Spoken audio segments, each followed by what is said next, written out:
ಹಿಂದುತ್ವದ ಶಕ್ತಿ ಕೇಂದ್ರ ದಕ್ಷಿಣ ಕನ್ನಡ ಜಿಲ್ಲೆಯ ಪುತ್ತೂರಿನಲ್ಲಿ ಮತ್ತೆ ರಾಜಕೀಯ ಫೈಟ್ ಶುರುವಾಗಿದೆ.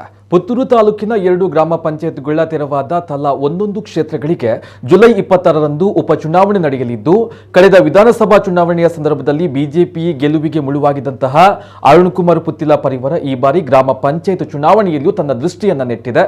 ತಾಲೂಕಿನ ಆರ್ಯಾಪು ಮತ್ತು ನಿಡ್ಪಳ್ಳಿ ಗ್ರಾಮ ಪಂಚಾಯತ್ಗಳ ತಲಾ 1 ಸ್ಥಾನಗಳಿಗೆ ಚುನಾವಣೆ ನಡೆಯಲಿದ್ದು, 2 ಸ್ಥಾನಗಳಿಗೆ ಪ್ರಮುಖ ರಾಜಕೀಯ ಪಕ್ಷಗಳಾದ ಬಿಜೆಪಿ ಮತ್ತು ಕಾಂಗ್ರೆಸ್ ಬೆಂಬಲಿತ ಅಭ್ಯರ್ಥಿಗಳು ನಾಮಪತ್ರವನ್ನ ಸಲ್ಲಿಸಲಿದ್ದಾರೆ. ಈ ನಡುವೆ ಬಿಜೆಪಿಯಿಂದ ಒಡೆದು ಹೋದ ಪುತ್ತಿಲ ಪರಿವಾರವು 2 ಸ್ಥಾನಗಳಲ್ಲಿ ತನ್ನ ಅಭ್ಯರ್ಥಿಗಳನ್ನ ಕಣಕ್ಕೆ ಇಳಿಸಿದೆ. ಹಿಂದುತ್ವದ ಆಧಾರದಲ್ಲಿ ಕಳೆದ ವಿಧಾನಸಭಾ ಚುನಾವಣೆ ಎದುರಿಸಿದಂತೆ ಕಾರ್ಯಕರ್ತರ ಆಶಯದ ಮೇರೆಗೆ ಈ ಬಾರಿ ಗ್ರಾಮ ಪಂಚಾಯತ್ ಚುನಾವಣೆಯಲ್ಲಿ ಸ್ಪರ್ಧಿಸಲು ನಿರ್ಧರಿಸಿದೆ. ಬಿಜೆಪಿಯಲ್ಲಿ ಸ್ಥಾನಮಾನ ಸಿಗಲಿದೆ ಎನ್ನುವ ನಿರೀಕ್ಷೆಯಲ್ಲಿ ಅರುಣಕುಮಾರ್ ಪುತ್ತಿಲ ಬಣ ನಿರಂತರವಾಗಿ ಬಿಜೆಪಿಯ ಗೆಲುವಿಗೆ ಶ್ರಮಿಸಿದೆ. ಆದರೆ ಈವರೆಗೂ ಬಿಜೆಪಿ ಪುತ್ತಿಲರಿಗೆ ಸ್ಥಾನಮಾನ ನೀಡುವ ಯಾವುದೇ ಭರವಸೆಯನ್ನು ನೀಡಿಲ್ಲ. ಹಾಗಾಗಿ ಪುತ್ತಿಲರಿಗೆ ಸ್ಥಾನಮಾನ ನೀಡುವ ತನಕ ಇದೇ ರೀತಿ ಚುನಾವಣೆಯಲ್ಲಿ ಸ್ಪರ್ಧಿಸುವುದಾಗಿ ಪುತ್ತಿಲ ಪರಿವಾರ ಸ್ಪಷ್ಟಪಡಿಸಿದೆ. ಇನ್ನು ಬಿಜೆಪಿ ಕೂಡ 2 ಸ್ಥಾನಗಳಿಗೆ ತಮ್ಮ ಅಭ್ಯರ್ಥಿಗಳನ್ನ ಕಣಕ್ಕೆ ಇಳಿಸಿದ್ದು, 2 ಸ್ಥಾನಗಳನ್ನ ಗೆಲ್ಲುವ ವಿಶ್ವಾಸದಲ್ಲಿ ಇದೆ. ಈಗಾಗಲೇ ಅಭ್ಯರ್ಥಿಗಳ ಗೆಲುವಿಗಾಗಿ ಪ್ರಚಾರವನ್ನು ಆರಂಭಿಸಿದ್ದು, ಕಾಂಗ್ರೆಸ್ ಮತ್ತು ಪಕ್ಷೇತರ ಅಭ್ಯರ್ಥಿಗಳಿಗಿಂತ ಉತ್ತಮ ಫಲಿತಾಂಶ ಪಡೆಯುವಂತಹ ವಿಶ್ವಾಸದಲ್ಲಿ ಇದೆ. ಕಾಂಗ್ರೆಸ್ ಪಕ್ಷವು ತನ್ನ ಬೆಂಬಲಿತ ಅಭ್ಯರ್ಥಿಗಳನ್ನ ಕಣಕ್ಕೆ ಇಳಿಸಿ ಒಡೆದ ಮನೆಯಂತಿರುವಂತಹ ಬಿಜೆಪಿ ಪಕ್ಷದ ಪರಿಸ್ಥಿತಿಯ ಲಾಭವನ್ನ ಪಡೆಯಲು ತಂತ್ರವನ್ನ ರೂಪಿಸಿದೆ.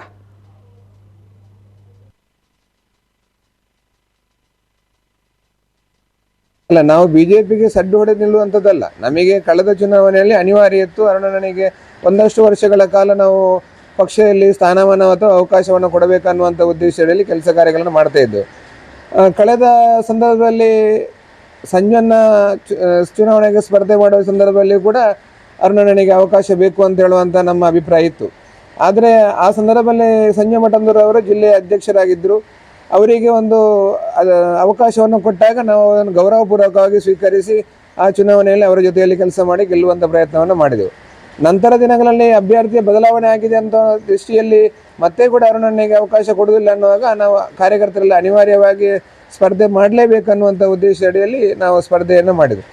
ಅದೇ ರೀತಿಯಲ್ಲಿ ಇವತ್ತು ಕೂಡ ಅದು ಯಾವುದೂ ಕೂಡ ಒಂದು ಸಹಮತಕ್ಕೆ ಬರಲಿಲ್ಲ. ಅವಕಾಶಗಳು ಮತ್ತು ಯಾವುದೇ ರೀತಿಯ ಸಂದರ್ಭದಲ್ಲಿ ಕೂಡ ಅವರಿಗೆ ಅವಕಾಶ ಮತ್ತು ಸ್ಪರ್ಧೆ ಮಾಡಲಿಕ್ಕೆ ಅಥವಾ ಪಕ್ಷದಲ್ಲಿ ಜವಾಬ್ದಾರಿಯನ್ನು ಕೊಡಲಿಲ್ಲ. ಆದ ಕಾರಣ ಅದರ ಕೊಡುವಂಥ ಒಂದು ಮನೋಭಾವ ಕೂಡ ಇವತ್ತಿನವರೆಗೂ ಕೂಡ ಯಾವುದೇ ರೀತಿಯ ಮಾತುಕತೆಗಳು ಆಗಲಿಲ್ಲ. ಆದ ಕಾರಣ ಇವತ್ತು ಕಾರ್ಯಕರ್ತರು ಅದು ಯಾವಾಗ ಆಗ್ತದೆ ಅಲ್ಲಿವರೆಗೆ ನಾವು ಇದೇ ರೀತಿ ಮುಂದುವರಿಸಿಕೊಂಡು ಹೋಗೋದು ಅಂತೇಳಿ ಕಾರ್ಯಕರ್ತರು ನಿಶ್ಚಯವನ್ನು ಮಾಡಿದ್ದಾರೆ. ಆ ದೃಷ್ಟಿಯಲ್ಲಿ ಕಾರ್ಯಕರ್ತರ ಅಭಿಪ್ರಾಯ ದೃಷ್ಟಿಯಲ್ಲಿ ನಾವೆಲ್ಲರೂ ತಾಲೂಕಿನ ಸಮಿತಿಯವರು, ಅರುಣಣ್ಣ ಅಥವಾ ನಮ್ಮ ಅಧ್ಯಕ್ಷರು, ನಾವೆಲ್ಲರೂ ಸೇರಿಕೊಂಡು ಆ ಒಂದು ಕಾರ್ಯಕರ್ತರಿಗೆ ಏನು ಆ ಭಾಗದಲ್ಲಿ ಅವರ ಅಭಿಪ್ರಾಯ ಇದೆ ಅದಕ್ಕೆ ಸಹಮತವನ್ನು ವ್ಯಕ್ತಪಡಿಸಿಕೊಂಡು ಅವರ ಜೊತೆಯಲ್ಲಿ ಅವರಿಗೆ ಸಪೋರ್ಟನ್ನು ಮಾಡುವಂಥ ವ್ಯವಸ್ಥೆಯನ್ನು ಮಾಡ್ತೇವೆ ಹೊರತು ಬೇರೆ ಬಿಜೆಪಿಯ ವಿರುದ್ಧವಾಗಿ ಬಿಜೆಪಿಗೆ ಸಡ್ಡು ಹೊಡೆಯುವುದು ಅಥವಾ ಬಿಜೆಪಿಗೆ ಪರ್ಯಾಯವು ಇದು ಯಾವುದೂ ಅಲ್ಲ.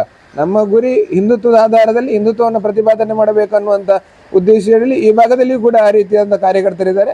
ಅವರಿಗೂ ಕೂಡ ಪ್ರೇರಣೆ ಕೊಡಬೇಕು ಮತ್ತು ಅವರ ಆಶೆ ಆಕಾಂಕ್ಷೆಗಳಿಗೆ ನಾವು ಕೂಡ ಒಂದು ಸಹಕಾರವನ್ನು ಕೊಡಬೇಕು ಅನ್ನುವಂಥ ದೃಷ್ಟಿಯಿಂದ ಈ ಕೆಲಸ ಕಾರ್ಯಗಳಾಗ್ತಾ ಇದೆ. ನಾವು ಇವತ್ತು ಗೆಲ್ಲುವ ದೃಷ್ಟಿಯಿಂದ ನಮ್ಮ ಬೂತ್ ಅಧ್ಯಕ್ಷರು, ಕಾರ್ಯದರ್ಶಿಯವರೇ ಈ ಚುನಾವಣೆಯಲ್ಲಿ ಸ್ಪರ್ಧೆ ಮಾಡುವ ದಿಸೆಯಿಂದ ಇವತ್ತು ಎಲ್ಲ ನಮ್ಮ ಕಾರ್ಯಕರ್ತರು ಹುಮ್ಮಸ್ಸಿನಿಂದ ಮತ್ತೊಮ್ಮೆ ಆ ಗ್ರಾಮ ಪಂಚಾಯಿತಿಯಲ್ಲಿ ಸೀಟನ್ನು ಗೆಲ್ಲಲಿಕ್ಕೆ ಈಗಾಗಲೇ ನಾವೇನೇನು ಯೋಜನೆಗಳನ್ನು ಮಾಡಬೇಕು ಆ ಯೋಜನೆಯನ್ನು ಮಾಡೋ ಮುಖಾಂತರ 100ಕ್ಕೆ 100 ಇದನ್ನು ಗೆಲ್ಲುವಂಥ ಕೆಲಸ ನಾವು ಮಾಡ್ತೇವೆ.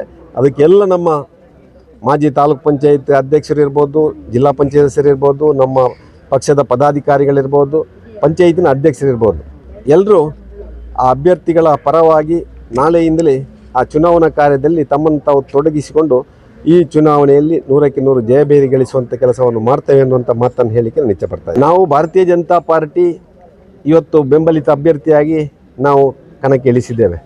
ಅಲ್ಲಿ ಕಾಂಗ್ರೆಸ್ ಪಕ್ಷೇತರ ಅದರ ಬಗ್ಗೆ ನಾವು ಏನು ತಲೆ ಕೆಡಿಸಿಕೊಳ್ಳೋದಿಲ್ಲ. ಇವತ್ತು BJP ಗೆಲ್ಲುವ ದೃಷ್ಟಿಯಿಂದ BJP ಪರ ಏನು ನಾವು ಕೆಲಸ ಮಾಡಬೇಕಾ ನಮ್ಮ ಅಭ್ಯರ್ಥಿ ಪರ ನಾವು ಅದನ್ನು ಇವತ್ತು ಕೆಲಸ ಕಾರ್ಯಗಳನ್ನು ಮಾಡ್ತೇವೆ. ಇವತ್ತು BJP ಬಲಿಷ್ಠವಾಗಿದೆ. ಪುತ್ತೂರಿನಲ್ಲಿ ಈಗಲೂ BJPಯೇ ಪಂಚಾಯತಲ್ಲಿ ಇರುವಂಥದ್ದು. ಆದ್ದರಿಂದ ಮುಂದೆಯೂ BJPಯೇ ಗೆಲ್ಲುವಂಥದ್ದು.